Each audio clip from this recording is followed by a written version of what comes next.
106.5. Es 2 minutos y vamos a conversar con el doctor José Manuel Hernández Peguero. Antes, quiero decir que sobre el comentario, los comentarios de Oli Matos, ayer hubo varias reacciones. Una de ellas la escribió Roberto Rosario, el expresidente de la Junta Central Electoral, que decía en su cuenta de Twitter ayer a propósito del comentario de Oli Matos: comparto la opinión de Oli Matos en Sol 106.5 en el sentido de que los dominicanos vivimos aprobando las leyes para cada situación, pero después nos dedicamos a buscar mecanismos de cómo acomodar esas leyes a nuestros intereses y necesidades. Este fue un Twitter incluso que ha tenido muchos retweets que hizo Roberto Rosario sobre ese comentario. Y hoy hay un trabajo de Cándida Acosta en la parte económica del Listín Diario, que se titula "Sugieren amnistía fiscal en único pago", y eso está reseñando Cándida Acosta el comentario de Oli de ayer. En sus comentarios en el programa radial El Sol de la Mañana, Oli Matos consideró que se debe aplicar una reforma fiscal integral con una gracia para que las personas que tienen multas de impuestos que son onerosas, como ocurre en el impuesto de la propiedad inmobiliaria, IPI, y una serie de cosas. Así que estos temas de interés realmente Gracias a ambos, tanto al doctor Roberto Rosario como a Cándida y al Listín Diario, por recoger estas ideas que uno trata de compartir desde este medio tan importante. En el caso de Cándida valoramos mucho Así eso, es, su trabajo, porque como tú sabes, el reconocimiento al medio. Es una periodista que se ha especializado en los temas económicos y que ha sido premiada por muchas instituciones. Y de mucho prestigio personal. Uno inclina la cabeza ante ella. Sí. Bueno, Así que agradecemos muchas eso. gracias. Marilena, vamos a iniciar, Marilena, con el doctor José Manuel Hernández Peguero. Entonces, como aquí nada está por encima de los derechos de las mujeres, vamos a tratar el tema. El tema prioritario nosotros es lo que tiene que ver con el tema del proyecto de la mujer. Después hablaremos de ley de partido, hablaremos de cualquier otra cosa, pero los derechos de las mujeres, vamos a tratar eso primero.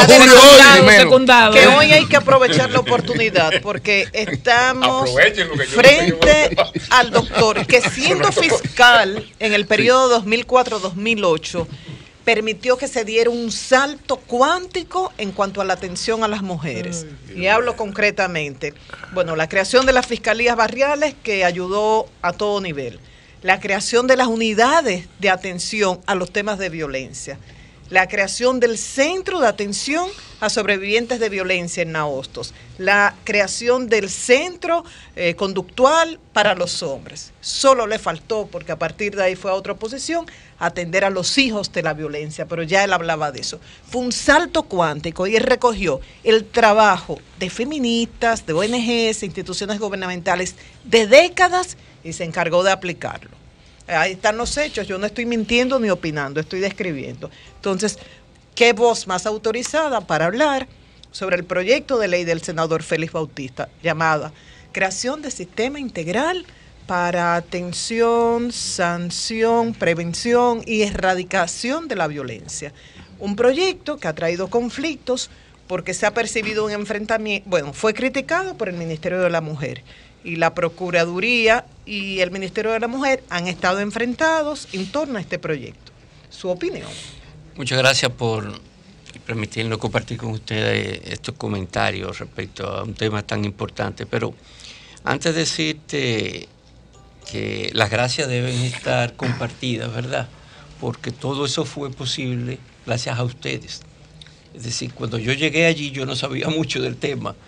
Y lo que primero hice fue convocar a las mujeres que durante toda una vida habían abordado esa problemática. Correcto. Susi Pola, ahí estuvo también Magali Pineda. Magali Pineda de primera estuvo ahí, Soraya Lara, todo un grupo de mujeres que dentro del ministerio, Ana Andrea Villacamacho, que hicieron posible lo que se hizo.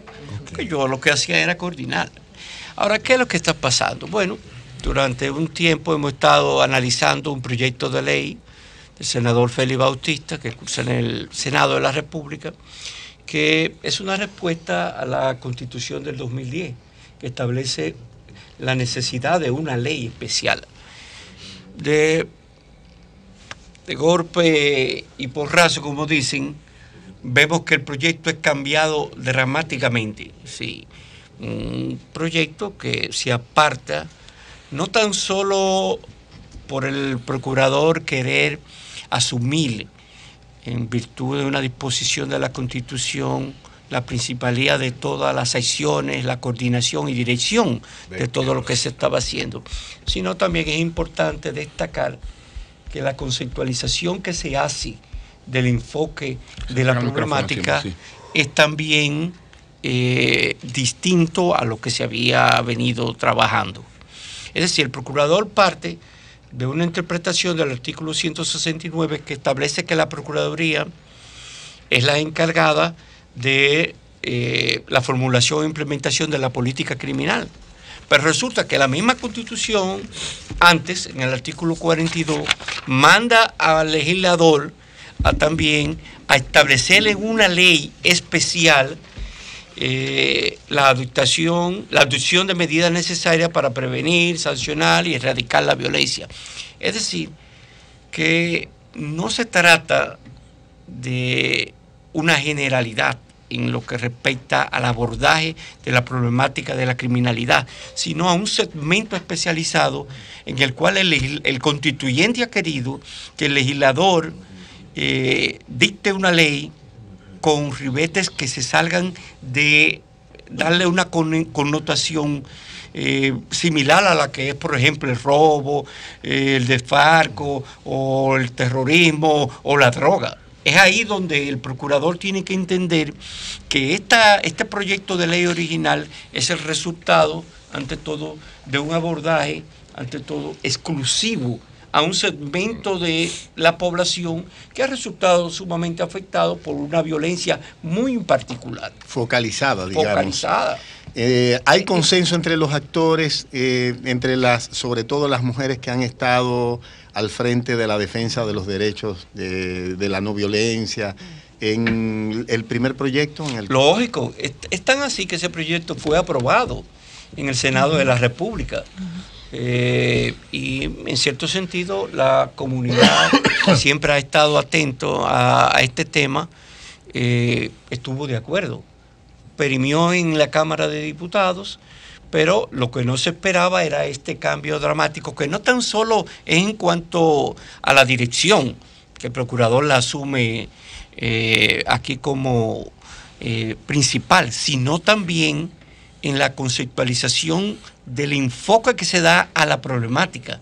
Es decir, ahora todo lo que es género es excluido, como si eso fuera una mala palabra. Y tan solo se enfoca a que es un problema de sexo entre un hombre y una mujer. Pero más grave aún es que excluye específicamente lo que es la participación de la sociedad civil.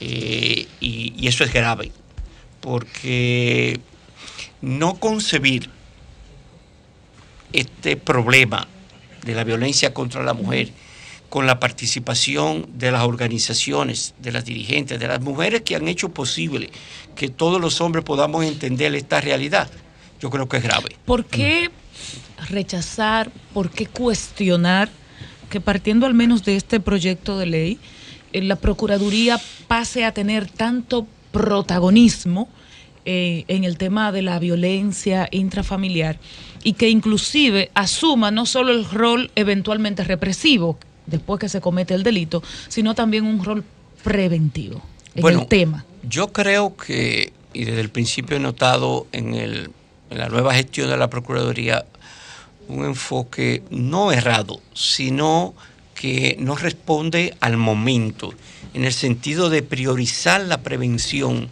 cuando sin descuidarla puede permitir que otros sectores, incluyendo muy principalmente la sociedad civil, puedan participar en esto. Yo enfoco más a un ministerio público en estos momentos de su fortalecimiento, en la persecución efectiva del delito común. Me refiero a droga, corrupción, robo, asesinato, eso. Y que estos delitos muy especiales, porque aquí tenemos una experiencia, a pesar de que el procurador es el que diseña la política criminal, aquí hay una ley para drogas especializada 5088 que crea una Dirección Nacional de Control de Drogas, que es la que persigue. Entonces, cuando uno es fiscal, uno tiene que convivir con estas realidades. Tú tienes a aduana persiguiendo contrabando, tú tienes a impuesto interno, es decir, es un conjunto de actividades delictivas que hay que enfocarla con una visión generalizada, sin tú necesariamente tener que asumir la principalía, porque no te da tiempo, ni tienes los recursos, ni humanos, ni materiales para poder enfrentar esta realidad. Doctor, yo hablo mucho aquí de arrabalización institucional. Hay cosas que uno no le ve ni pie ni cabeza. O sea, uno no se imagina una política de persecución tributaria dirigida por el procurador. Sí. O la política de CONANI, de defensa de la niñez, dirigida por el procurador, y si la directora de CONANI quiere pasar por aquí, bien. Entonces yo ahora acudo no al ex fiscal que tan buena huella dejó, porque en eso hay que ser bíblico, y no te rías de placer y de felicidad. Por fin lo logré. Pero hay que ponerse bíblico en aquello de que por sus hechos los conoceréis. Muchas gracias. Y usted hizo un excelente trabajo, que hay que ser muy mezquino personal y políticamente para no reconocérselo. Pero me va a perdonar, yo ahora no le voy a hablar ni al fiscal, ni al ex fiscal, ni al ex miembro del Tribunal Superior Electoral, sino también al dirigente político. ¿Qué lectura política le puede dar Hernández Peguero a estas pretensiones de la Procuraduría, pero vía el senador Félix Bautista, que no lo conocía uno para nada involucrado en lo que tiene que ver con la defensa de la mujer, por lo menos hasta que sonó este proyecto? ¿Qué es lo que está más allá que el dirigente político Hernández Peguero me puede explicar en un PLD que se está buscando el delfín? O sea, ¿qué habría la posibilidad habrían otras intenciones? Bueno, yo digo, políticamente, por favor. Bueno, que independientemente de la forma, es decir, de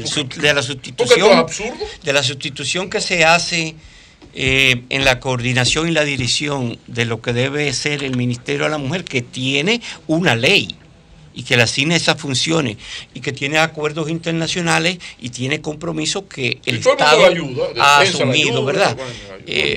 Está la conceptualización. Yo creo que aquí hay una injerencia no política, sino eclesiástica.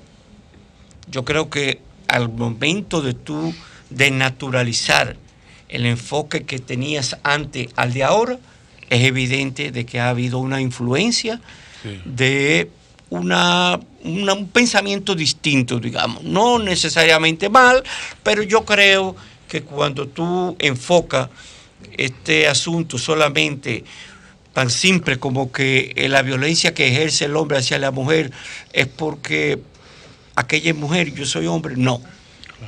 Tenemos que fijarnos en otros conceptos que ya están más acabados y más dilucidados.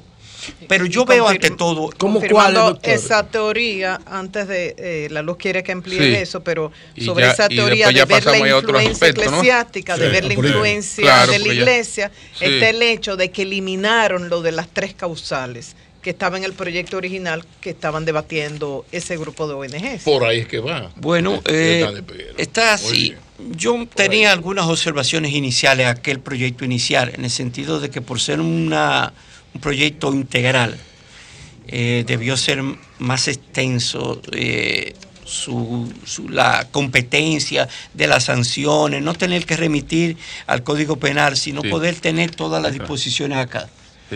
Pero eso no es posible. Ahora, ¿qué es lo que va a pasar, señores? Porque lo importante es que podamos salvar esta situación. El país cada año tiene cerca de 200 mujeres muertas por su marido. Una entre 115 y 130. Bueno, lo que mal contado. Sí, en Cuba, doctor, en Cuba el año pasado y este año no va ninguna. 200 algo aquí. Entonces, no podemos darnos el lujo de esta conquista de la Constitución del 2010 que obligaba al legislador, o lo mandaba, digámoslo así, a una ley especial para que no tengamos solamente la que nos rige actualmente, que son unas disposiciones insertas en el Código Penal, desactualizada, inefectiva. Oye, ahora darnos entonces el lujo de un retroceso, no tan solo en cuanto a lo que hemos hablado, sino de que ¿cómo va a salir esto, señores? ¿Cuándo va a salir esto como ley? El país no puede estar sumido en este déficit legislativo que cada vez es más creciente en todas las materias. Es decir, ahora entonces viene el problema de las mujeres. Pero ¿por qué no vamos a gastar esto? José Laluca, yo sé que tú eres un diputado emblemático, una persona actualizada. Muchas gracias, doctor. Yo quisiera saber cómo vamos a solucionarlo, a menos que no sea con una concertación de voluntad política, doctor, y que las mujeres paguen su cuenta. Sí. Eso resuelve el problema. Pero, voluntad política y que las mujeres paguen su cuenta. Bueno, cuando las mujeres pagan su cuenta, no la matan. Bueno, entonces, vamos pero, doctor, ¿a qué causa usted cree que obedece todo eso? Que yo le preguntaba ahorita. Yo lo que creo es, vuelvo y te digo, es que esto no es una cuestión política. Para mí es una cuestión de la injerencia de un sector que ha hecho cambiar, por una parte, la conceptualización de la problemática, de las causas, por qué se produce esto, esta violencia. Y lo segundo es por un error del procurador al entender que él, la Procuraduría, como dirección en la implementación y la ejecución de la política criminal, no tiene toda la facultad de asumir la política criminal en todos los órdenes cuando no es así. Y mira, debo decirle lo siguiente: el presidente de la República no piensa así. No piensa así. Y se lo voy a decir porque oye esto la luz. Vamos a ver. ¿Por qué no piensa así el presidente? Hace 2 años o 3, el presidente sometió el proyecto de ley del Ministerio de Interior y Policía, que no tienen. Óigase bien, aquí no hay una disposición más que una de cuando Trujillo respecto a la creación del Ministerio de Interior y a sus funciones. En aquel entonces solamente se hizo referencia a que se creaba junto con la Fuerza Armada. Le quitaron lo de policía, doctor. Yo estoy trabajando en ese proyecto. Ahora se llama Ministerio del Interior. Nada más. Está bien, pero en ese proyecto el presidente de la República propone un consejo de seguridad en donde le quita toda la función al Ministerio Público constitucionalmente. Maestrado, escúchame que le pase a otro tema, que cambiemos de tema, porque si nos quedamos en este solo, que es muy interesantísimo, se nos va todo el tiempo. Más que la primaria, debo decir, porque yo defiendo a la mujer. Pero déjeme preguntarle por algo de la primaria, porque se dio una cosa muy... Pero vamos a estar de acuerdo en que este programa debe asumir. Claro. Lo invito, pero se dio, a que asuma un papel de concertación en procura de que los legisladores compromiso asumido. Compromiso asumido. Pero con usted se dio... contamos contigo. Con el magistrado, con el doctor José Manuel Hernández Peguero se dio una situación muy singular. ¿Cuál fue? Ahora, con relación a la aprobación de la ley de primarias. Su posición, él no está de acuerdo con las primarias abiertas. No está de acuerdo José Manuel Hernández Peguero. Sin embargo, los senadores lo tuvieron muy presente a él a la hora de aprobar la ley de primarias abiertas. Entre los criterios que tomaron en cuenta, estuvieron los planteados por José Manuel Hernández Peguero en una conferencia donde decía responsablemente a quienes están hablando de inconstitucionalidad que una decisión de la Suprema del 2005 no puede ser vinculante para una constitución del 2010. Decía usted, entonces los senadores tomaron mucho entre las respetables opiniones jurídicas que tomaron en cuenta. Puede ser revisada. No, pero también no hubo variación. Exactamente. En el texto constitucional. Pero tú te llamas Hernández Peguero. Hernández Peguero la pregunta, porque fue a él que lo tomaron en cuenta los legisladores a la hora de hacer su aprobación. Es decir, entre las personas que ellos tienen ahí sustentando que no hay inconstitucionalidad, está justamente eso que usted planteó en su conferencia, que no sé si usted lo sustenta, ¿no? porque hay gente que ha variado de opinión, hay derecho a variar de opinión. Cuidado, déjeme aclarar un asunto. Si no lo decía, no iba a ser feliz. El blindaje dado por la Constitución de la República del 2010 a las decisiones que adquirieron la autoridad de la cosa irrevocablemente juzgada por la Suprema Corte de Justicia. Yo he dicho, y si eso fue lo que asumió el Senado, bien, de que una nueva disposición, una nueva ley en esta materia, no necesariamente tiene que estar sujetada a aquello. No. Pero déjalo que hable el abogado. Cálmate, esa decisión debe ser tomada en cuenta. Ahora, no significa que el legislador no quiera cambiar algo de esa disposición y que el Tribunal Constitucional, al momento de conocer el recurso de inconstitucionalidad que evidentemente va a llegar, tendrá que, al modificar ese precedente jurisprudencial, tendrá que explicar por qué lo hace. Y yo digo que eso, y difiero en algunas consideraciones de mis compañeros en ese sentido. Sí. ¿Por qué? Porque el Tribunal Constitucional acaba de cambiar recientemente una decisión de ella misma. No lo tome a presión, doctor, pero mientras usted esté hablando, estoy revisando su opinión escrita hace un tiempo aquí. A ver, estoy poniéndole coma, bueno, está diciendo lo mismo. Estoy diciendo textualmente lo mismo. Es decir, el hecho de que el Tribunal Constitucional ya ha modificado cosas que ya estaban decididas. La misma Constitucional. ¿No oíste, Julio? ¿No óyela ahí? Mírala ahí, esa es la opinión de José Manuel Hernández Peguero. Ahora, el cambio de un precedente jurisprudencial, el cambio de un precedente vinculante, tiene que ser justificado, tiene que ser motivado. Es decir, el Tribunal Constitucional dijo, antes yo había establecido que las 30 impuestos para garantizar la ejecución de una decisión judicial fuese en beneficio de una tercera entidad, una organización no gubernamental. Entonces nosotros allá mismo en el Tribunal Superior Electoral, cuando disponíamos la ejecución de una sentencia y unas 30 para garantizar su ejecución, decía que se le dé a la Asociación Dominicana de Rehabilitación. Ahora, por ejemplo, el Tribunal Constitucional dice, no, puede ser en beneficio de la víctima. Es decir, siempre habrá la posibilidad de un cambio jurisprudencial. Ahora, para que exista un cambio jurisprudencial es necesario que esté fundamentado, porque si no, el principio de la seguridad jurídica no existirá.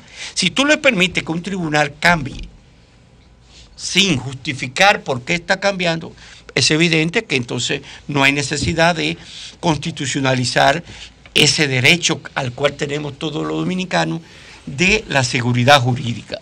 Eso es lo que yo he dicho. Ahora, ¿qué es lo que está pasando?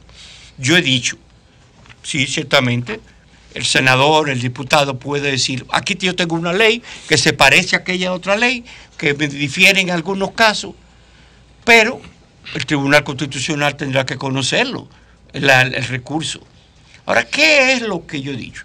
Que las condiciones y los fundamentos de aquella decisión persisten en igual sentido a la actual. Y por eso ese precedente... Eso es lo que te dice aquí escrito. Sí. Okay. Yo he dicho que eso no significa que no sea conocido nuevamente. Lo que yo sí he dicho es que lo que fueron los fundamentos de aquella se mantienen. Ahora, yo prefiero pero pueden ser variados, como usted dijo. Sí, por el Tribunal Constitucional. Él dijo que es motivado, que lo único que es motivado. Pero es lo que ha dicho que hay que... Usted está claro. No, yo lo que estoy claro es lo siguiente. Hable con Leonel, que usted está claro. Vamos a hablar de política. Vamos a hablar de la política. Hable con el presidente Fernández aparte. Vamos a exceptuar lo jurídico. Ok, vamos a tirar lo jurídico. Le corresponderá al Tribunal políticamente, ¿cómo usted ve eso? Sí. Inviable. Lo que salió del Senado de la República. ¿Por qué? Imposible de ejecutar. ¿Por qué? Primero, los senadores han dispuesto que el presupuesto de 5.000 millones que ha estipulado el presidente de la Junta Central Electoral para la ejecución de las primarias abiertas sea pagado de la contribución que hace el Estado a los partidos. Pero este año fueron 1.260 millones. Y las elecciones primarias, según ese proyecto de ley, están fijadas en ese proyecto para el 19 de noviembre. ¿De dónde va a salir el dinero? Porque le dice ese proyecto le dice a la Junta Central Electoral, usted no tiene que dar dinero, usted va a dar logística, únicamente. Dice que es del dinero de los partidos y que la Junta se lo descontaría. Total. Entonces, si tú la tienes Junta se lo descontaría que debe a las elecciones pasadas. 1.260 millones en este año, de los cuales ya se ha entregado una parte. Sí. Y tú tendrás, vamos a suponer, un poquito más, 1.400 millones el año que viene. 1.400 más 1.250, en caso que fuese la totalidad, que tú no le dejaras a los partidos ni un centavo, falta más de la mitad del presupuesto. Hay que aumentarle la subvención a los partidos. Bueno, lo que hay que buscar ese dinero. Entonces, por eso este proyecto de ley es inviable. Es inviable, ¿verdad? Primero. Totalmente, lo segundo. Pero mira qué argumento más bueno. Lo segundo, este proyecto de ley, tal y como fue concebido, impuesto por los senadores sin oír la Junta Central Electoral, que tiene un calendario electoral, trastorna todo. Y yo lo que digo, que el impacto que esto va a tener en la efectividad, en la credibilidad de los resultados y en el cuestionamiento que habrá a las autoridades, parece ser que no lo están tomando en cuenta. Parece ser que no son políticos los que lo están fallando. Porque cuando tú le dices a los partidos políticos que en mayo del año que viene tienen que hacer los pactos de alianza. Imagínate. ¿Cómo es posible que tú, si antes era 2 meses antes que estaban inscribiendo sus alianzas, tú me entiendes? En mayo del año que viene, de acuerdo a ese calendario electoral, están estableciéndolo, la obligatoriedad de que ellos digan cuáles son las alianzas que tienen y cuáles son las reservas de la candidatura. Espérate, Merto, déjame decirte algo. Pero lo más grave de todo es que en ese proyecto de ley, a diferencia de lo que propuso la Junta Central Electoral, le rebajan la contribución en educación, la asignación de educación de los partidos políticos, la obligación que tenían, de un 25 a un 10%. Lo segundo es que duplican el aporte. El aporte individual que pueden hacer las personas físicas de un 0.5 a un 1%. Adelante, Melton. ¿Entiendes? Sí. Entonces es evidente de que estamos ante una grave problema. Entonces ahora las objeciones son logísticas. El problema es económico. Todo logístico, no problema. Oiga, ¿qué usted quiere que yo lo haga? Todo logístico. A mí me interesa más el presidente de la República. Adelante. Que el presidente concluya, usted me entiende, con unas elecciones sin ningún trauma, y que las nuevas autoridades que asuman no tengan ese gran problema que va a resultar de esto. Adelante. Coge ahí. Me paré para hacer esta pregunta. Vamos a ver. Sí. Esa inviabilidad de la aplicación de las primarias abiertas aprobada por el Senado, ¿qué usted le recomienda a los diputados? Que va para allá ahora. Escucha, Miguel Vargas. Yo. Sí, Miguel Vargas. Que Melton se paró para agitar. Mire. Pero usted es un tema del país. No, pero bueno, para que Miguel Vargas escuche. Aquí se ha pensado que esto es un problema del PLD. Sí, exactamente. Sí. Y yo le digo a esa gente que no conoce el PLD, Qué hombre más que en el inteligente. PLD no habrá problema, Un que jurista. donde va a tener su impacto mayor es en el Partido Revolucionario Moderno. Ay, Olipre. Explíquese, espérate. Brillante, tío. Ahí va a estar su gran problema, porque los PLDistas hemos sabido sortear peores situaciones que esa. Hombre más inteligente. En donde va a estar el gran problema es que personas muy cercanas al presidente de la República han estado participando en reuniones muy frecuentes con el sector de Hipólito Mejía. No, pero espérate. No, pero. Ay, Dios mío. Y todos los diputados. Porque usted, con la categoría que tiene usted y el nivel de credibilidad que tiene usted. La dinámica de la foto. Ya es una revelación. ¿Y la foto qué es lo que dice? Repita. No es que el foto. No, pues no está hablando de foto. Él está hablando de datos, de informaciones que tiene. De reuniones. Repita lo que usted dijo. Yo digo. Atención, país. Usted denuncia. Atención, no, yo informo. Es decir, que es real.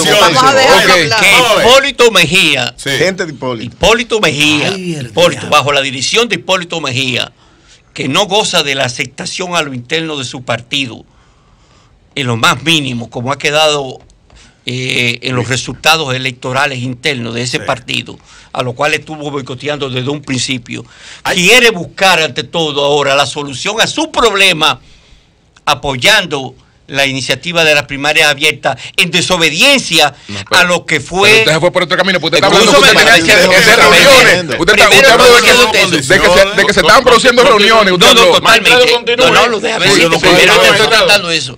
Porque eso tiene un propósito. No creas tú que Hipólito Mejía es un cachú, es un tipo suave. No, espérate, Hipólito está peleando para él primero. ¿Tú me entiendes? Como él sabe que no tiene espacio en el Partido Revolucionario Moderno. No es tanto así. No, tiene muy poco. Las reuniones, entonces se están buscando, tratando de solucionarlo, apoyando esa iniciativa que viene desde del segmento del Partido Revolucionario. Y ahí es en donde se está creando la mayoría entre los diputados también del sector del PRM, pero también de fuera del Partido Reformista están Ito Bisonó y Josecito Jacín. Es ahí donde ahora el problema no es cantidad, el problema es convencer a la opinión pública. Aunque usted no ha vuelto a repetirlo en las reuniones. Pero repítalo concretamente, diga que se está reuniendo. Hay un acuerdo entre el sector que apoya las primarias abiertas dentro del PLD, liderado por el presidente Danilo Medina, por el segmento dentro del Partido Revolucionario Moderno, liderado por Hipólito Mejía, y por el segmento del Partido Reformista de Ito Bisonó y del senador Josecito Jacín. Le voy a pedir un permiso. Entonces, a partir de eso podemos decir que se están celebrando reuniones con diputados del PRM para convencerlos, seducción argumental, quiero decir. Ya la línea la bajó Hipólito. Hipólito bajó su línea. Le voy a pedir un permiso. Hipólito bajó su línea. Ante la gravedad de lo que usted ha denunciado, aquí nos está llamando la miembro del Comité Político del Partido de la Liberación Dominicana, diputada Miriam Cabral. Ay, papá, ok, dale para allá. Buenos días, Miriam, adelante.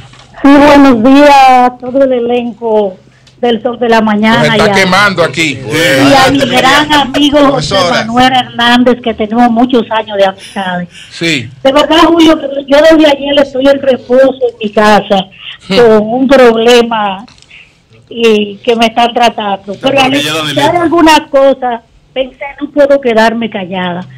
Por ejemplo, el artículo 40 de la ley de partido político que fue aprobado por el Senado de la República, donde habla del periodo de la campaña interna, establece que el tercer domingo del mes de noviembre del año anterior al que se celebren las elecciones generales es que se van a realizar esa primaria interna. Anterior. Lo que quiere decir que esas primarias serán en noviembre del año que viene. Ese no es el tema. Porque el nuevo es parte. Date quieto, Melton. Pero además adelante, siga. ¿Qué le está hablando del desafío? Pero adelante. Además de eso está muy claro, con el artículo 54, donde establece que los fondos de las primarias van a ser se van a erogar de parte de los fondos que se le entregan a los partidos políticos, que van a ser para el presupuesto del año que viene. Y eso de los 5.000 millones de pesos que se ganan, porque eso no es verdad. Y el que ha participado en proceso y montaje de procesos internos sabe que eso no es verdad. Y de verdad que a José Manuel Hernández, que yo quiero y valoro tanto, y me extraña escucharlo hablar así. No es verdad que ningún diputado ha tenido contacto con nadie. Lo que pasa es que en este país, en cada momento determinado, todos los sectores de los partidos políticos han estado de acuerdo con la primaria abierta. Y se ha demostrado en el 14 cuando se fue entregado. Recuerde que hay una línea del PRM, doña Miriam, recuerde la línea del PRM. También todos. No, dice que no es que están, sino que han estado en algún momento. Lo que ella dice. En un momento determinado he estado de acuerdo con las reuniones. Sí, y sobre adelante, Miriam. Una reunión, eso no es verdad. Y reto a José Manuel Hernández a decir nombres. De gente que él sepa que está en bueno, ya le toca a usted. Eso no es verdad. Yo no te puedo sacar una foto. Yo te puedo sacar una foto, pero tú sabes muy bien que la realidad es que la construcción de esa mayoría se basa no tan solo. ¿Tú sabes la reunión que se hizo con Luis? Esa sí tú la sabes. Ay, con Luis se hizo una. Que se hizo con Luis Quique, esa sí tú la sabes. ¿Y quién se reunió con Luis? Vamos a respetarnos. Doña Miriam, vamos a respetarnos. Doña Miriam. Tiene la posición institucional. Vamos a respetarnos. Vamos a respetar este partido que a ti le Qué terrible. Doña Miriam, pero usted dice que Luis apoya la partido. No, ya vamos a respetarnos. Sí. Tú tienes tus intereses y por eso está hablando así. Pero vamos a respetar esta organización que ya está bueno. Bueno, pero escúchame. Bueno, aquí se pero está cayendo los vasos. Y aclara lo de la reunión con Luis. Aquí hay un asunto y yo creo que es importante aclarar. Aquí hay un asunto que es importante. Yo estoy diciendo algo nuevo, porque en el 2004 Hipólito Mejía, el último día, el 15 de agosto, votó la ley de las primarias abiertas. Él fue que la propuso, Hipólito Mejía. Sí, no, la propuso fue el senador, el único senador que tenía el PLD. ¿El proyecto firmado por él? No, el proyecto está firmado por José Tomás Pérez. No, pero yo digo, la propuesta de ley que él llevó, la planteó y la presentó. Oye, escúchame, Miriam. Compañera Miriam, no hay por qué. Ustedes están haciendo. Usted tiene lo suyo puesto, José, lo mío. Sí.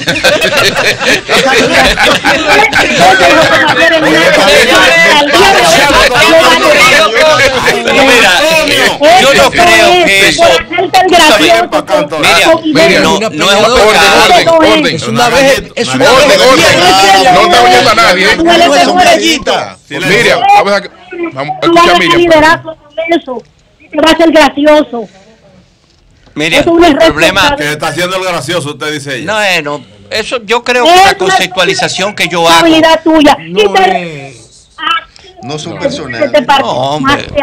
No, ella tiene que repetir eso porque no se está escuchando bien. Mira, muévete un poquito, por favor. Entrecortado se escuchó ahí para concluir con ella. Porque no es un asunto. Oye, Miriam, yo la tengo mucho cariño y mucho respeto. El problema es que cuando yo hago. Gracias, Miriam, porque parece que se cortó la llamada, pero ya escuchamos todas sus opiniones. No, la parte final no la escuchamos. Bueno, ella denunció. Ahora, ella denunció. La reunión con Luis. De esa sí usted sabe, de la reunión con Luis, que se ha hecho con Luis. Yo lo que, óigame bien, usted sí sabe de esa. Las diligencias que se están haciendo no nos deben sorprender. Más que todo yo digo lo siguiente, óigame bien, las diligencias que se están haciendo para la mayoría en la Cámara de Diputados no nos deben sorprender. ¿A quiénes se están procurando? A los que siempre conceptualmente han estado identificados. Es decir, yo siempre he dicho en esto, escúcheme. Eso no da un Depende. ¿Sin maletín o con maletín? Depende de qué, doctor. De la mayoría que tengan de diputados del PRM. ¿Usted me entiende? Y de la argumentación de los proponentes también. Yo siempre he defendido en este asunto que aquí no se trata, para mí, en lo que respecta al presidente Danilo Medina, siempre ha sido coherente. Pero además que esto es una lucha política. ¿Entiendes? Es una lucha política, no es nada personal. Ahora, si yo estuviese del lado de las primarias abiertas en el gobierno, yo estuviese haciendo esa misma diligencia.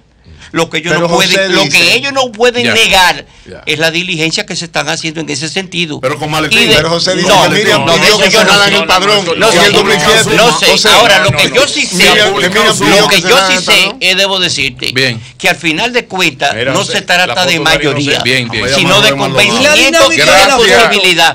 Al final de cuentas sabemos que el pueblo dominicano no puede cargar con 5.000 millones de pesos que van a costar esta primaria, pero más que todo que van a trastornar el calendario electoral de una manera tal que su impacto, además de los partidos políticos, será en los resultados electorales, en la legitimidad, en lo que resulte en el 2020. Gracias al doctor José Manuel Hernández Peguero. Muchas gracias. Y gracias a Miriam Cabral. Cambio fuera.